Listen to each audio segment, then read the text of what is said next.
ఈ ప్రపంచంలో అసలైనటువంటి దరిద్రుడు ఎవరో తెలుసా నాయన?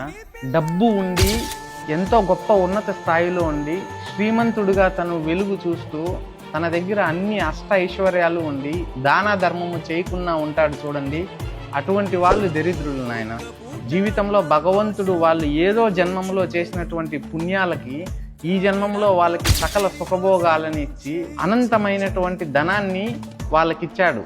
వాటిని దానా ధర్మాలు చేయకుండా, లేనివానికి పెట్టకుండా, ఆ డబ్బుని సరైన మార్గంలో దానా ధర్మాలు చేయకుండా, డబ్బుని కాపాడుకుంటూ దానా ధర్మాలు చేయకుండా ఎత్తిపెట్టుకుంటూ ఉంటారో వారిని మించినటువంటి దరిద్రులు ఎవరూ లేరు నాయన.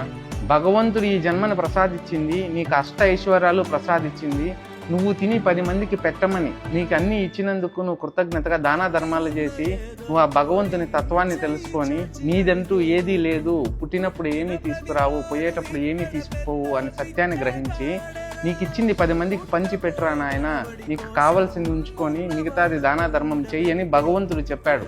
కానీ ఈ కలికాలంలో ఎవ్వరూ ఆ ధర్మాన్ని పాటించడం లేదు. నిజమైనటువంటి దరిద్రుడు సకల సుఖభోగాల్ని అనుభవించి అష్ట ఐశ్వర్యాలు ఉండి సిరి సంపదలతో తొలతూగుతున్నటువంటి శ్రీమంతుడు దానా ధర్మాలు చేయకుండా ఎవరైతే ఉంటారో వారు అసలైనటువంటి దరిద్రులు కలియుగంలో.